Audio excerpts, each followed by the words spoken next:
Hi guys, this is Andrew with headphones.com. Welcome to the Headphone Show, and today we're going to take a look at two brand new Campfire audio IEMs that have just come out. As the day you're watching this, it will have been released, but I obviously am filming this a couple days ahead of time, so I haven't actually heard these before yet. This is going to be my first impressions and unboxing, and I don't even know what the prices are of this right now, but I will leave a graphic on the screen letting you guys know how much they are.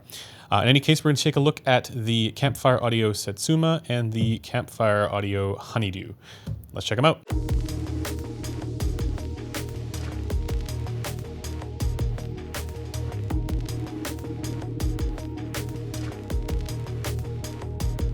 Just as we get started here, both of these units were sent over by Campfire Audio for evaluation, so big thanks to Campfire Audio for sending them along. In any case, let's get on with the unboxing and first impressions. I'm going to begin with the Satsuma. I, again, know nothing about this, and we will find out certain things about this. The first thing I want to mention, though, is that it's named after a fruit. Actually, they both are.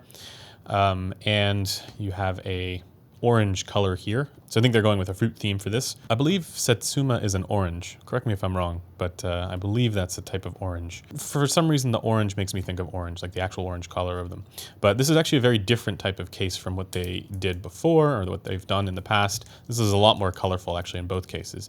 Now, if only I could get this open. You know, I normally have a knife for this, but I've left my knife at home. Plastic. The unfortunate thing is I'm gonna have to do the same thing on this one. All right, let's take the plastic off. As usual, wow, this is gonna be very crinkly. Apologize for that. As usual, it's the same type of case or a type of box that Campfire's done in the past with the sort of swirliness going on in the back. As somebody who reviews a lot of products and does a lot of unboxings, I'm gonna grant that the unboxing experience for these is pretty cool, and I'll show you that. But at the same time, it's kind of annoying because you can't really put this back together again. All right. So we're gonna chuck this away. All right, so you're greeted with an orange colored box here, and this, I guess, is to also coincide with the Satsuma theme, orange theme. Again, I'm running with it being an orange. And when you open this up at the top here, it says nicely done, which is a nice touch. And then you get a green case. I like this. This feels actually smaller than the previous ones that they had. So this is more pocketable, which is nice. You also get this a series of baggies here, which has all the tips in it, along with a cleaning tool here. So I'm just going to empty all the tips out onto the, let's just get you out of there for now. We'll deal with you in a second. Some of the things with these Campfire IEM bags is that they're kind of like, when you take them out, they're kind of dirty. Like there's like little pieces of this bag material that will kind of empty out onto whatever surface you're putting these onto. I guess it doesn't really matter. It's just something I notice. So you get lots of tips here. Some of the ones are Final Audio E tips, which looks like it's, yeah, it looks like these ones actually. So those are the usual ones, and those do typically, what is it, Final E? Yeah, it is type E. So they do usually affect the frequency response. So it's not just about getting a good fit or a seal. With them, I mean, yes, that is also part of it, but the other part of it is that the different tips here do make a difference. I'm typically more of a fan of the foam style tips for walking outside, even though I also find that the silicone tips are, oh shit. Even though the silicone tips are typically the ones that end up performing better, at least for certain aspects like, you know, detail and incisiveness. The ones that I like to sort of stay away from are the Comply tips, even though those are the most comfortable ones. I find that they negatively impact the sound quality. You do also get this pin here, which is included in just about every Campfire IEM, or at least every one of the ones that I've come across. So that's cool. This is specifications, fit guide, accessories. You know, I'm going to read the specs here. This is a balanced armature earphone design. A driver unit is a single full-ranged balanced armature, and this has their TAEC technology called Tuned Acoustic Expansion Chamber. This is, of course, the IEM. Let's just take a look at the case here. Again, I like this case better than the previous ones because this is small enough where I could throw it into, well, a pocket, to be honest, but I could throw it into a jacket pocket or backpack, and it won't take up very much space. And then this is sort of like a fabric material. It's not a completely hard shell case, but it's not going to get damaged if you just throw it into a backpack. As usual, there's the Smoky Lits cable that Campfire includes, which is very nice. And then here are the orange IEMs. Oh, they already have some foam tips on them. That's very nice. Very striking on the color here. Let's see if I can hold this up. All right, very striking orange, but I kind of like it. I think it's it looks a little bit toy-like because of that orange, like that sort of flashy kind of plasticky orange. Yeah, it feels very plasticky as well. It said in the specs that this is a single balanced armature, so I'm a little bit unsure how that's going to sound for the tuning, because usually you don't see that. I think I saw one that was there was a Final Audio IEM that was also single BA. There's a few of them that are like that. All right, so I'm going to be testing this out with the trusty iBasso DX160 here. Of course, this is the pinkish reddish one. I'm going to start it off by listening to my jazz tracks. They're very small. That's interesting. All right, let's give it a shot.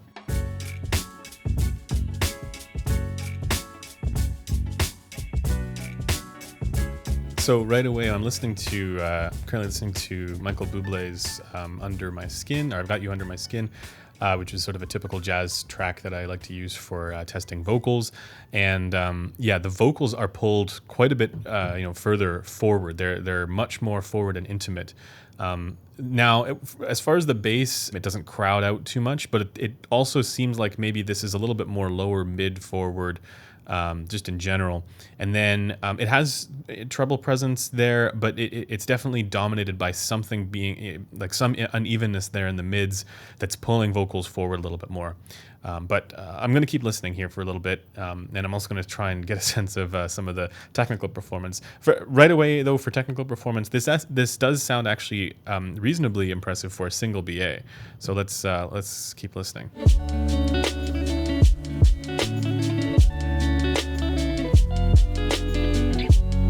Okay, so I think there's going to be some issues here, some unevenness there between the upper mids and lower treble. At least that's how it sounds to me. The nice thing, though, is that this does seem to have pretty good technical performance there. Like the detail that I'm hearing out of this is actually pretty good for the most part. There's pretty good instrument separation going on as well.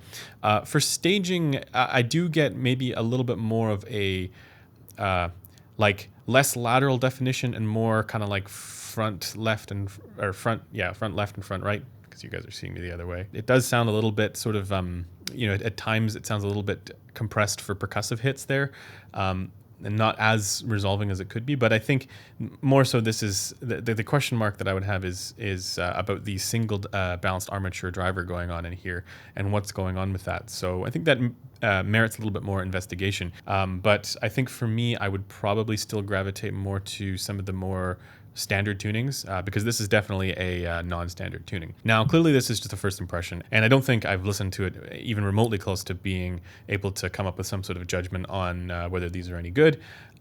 However, I can say that this probably isn't for me for the tuning, just because it does sound a little bit like it's elevating and it's boosting certain ranges, and there's some dips there as well, so that you're getting a certain kind of character or flavor going on here. The treble isn't particularly fatiguing or anything like that. However, there are definitely some harmonic imbalances here to where it's not the most balanced presentation or smooth presentation overall. Okay, let's move on to the Honeydew. Okay, so Honeydew, obviously that comes from the Honeydew melon, I'm assuming. And you have more of kind of like a yellowish color here. It looks like the shell is the same thing. And I imagine the unboxing is going to be the same, or we're going to have the same stuff inside. So I'm going to get to that right now. You get a kind of like a lime. No, this is like an olive green. The other one's more of a lime green. So it's a little bit of a darker shade of green here for the case. For the tips, it's going to be all the same. But I'm actually curious what the driver tech is going on in here. So let's take a look at that. And yeah, so the specs here are, we have a dynamic driver earphone design. So this is a full range 10 millimeter dynamic driver.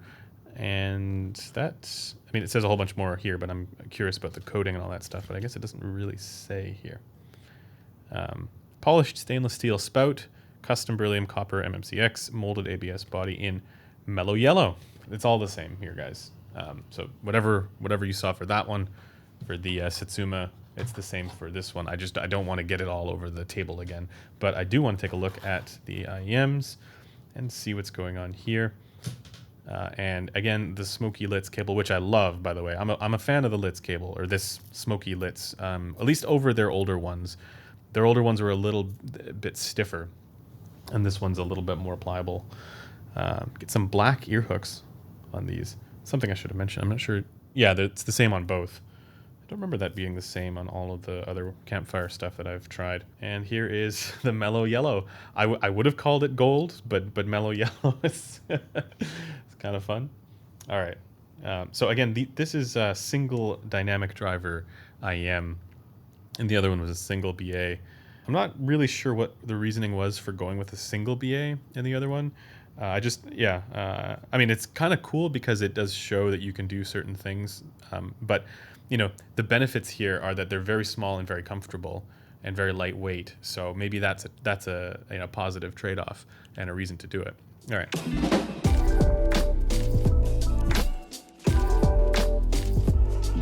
Okay. My first take here, of course, this is really bass boosted. This is actually, I think, the typical sort of Campfire audio V-shape going on here for the tuning. But at the same time, this sounds, more kind of bass and treble focused in general. So I could see this being like a sort of a successor or upgrade over the Polaris V2, because this is not as fatiguing there in the treble. This sounds a little bit more well balanced there, to me at least. And then, again, I'm just using the one track here, so we'll do some more testing. But right away, this is a kind of tuning that I think would suit bass heads a little bit more than this suits me. And specifically, I'm thinking this might be an IEM that Taryn might like, because I know he's a bass head.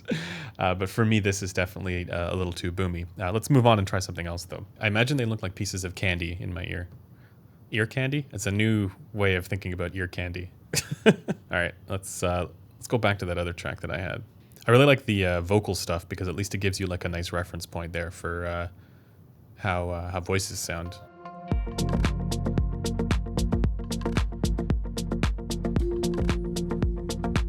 Yeah, same thing. This one sounds a lot more balanced to me. Maybe still a little bit relaxed there in certain areas in the upper mids. At the same time, this is also quite thunderous bass.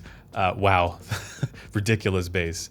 And definitely too much for my liking. This has a very grand kind of sound, like a very large presence to it, and almost like it's almost like the soundstage on the Satsuma is a little bit more incisive and separated, whereas on this one, the overall presence seems a little larger. Although I wouldn't say this is like, a super large soundstage or anything like that. It sounds like a fairly typical soundstage for an IEM. However, because of that bass boost, it just kind of gives it more of this kind of like large hall kind of effect. But overall, there's nothing bad about the technical performance here. It sounds totally fine. I think it's just really the tuning is too bassy for me on this one. But between the two, I would see myself gravitating a little bit more towards this one, especially because like with IEMs, when you're taking them outside and walking around and stuff, you actually do want, I think, a little bit more bass than what might be typically considered, quote unquote neutral, just because there's going to be other sounds around you that are going to intrude on those low frequencies. And when you have a bass boost like this,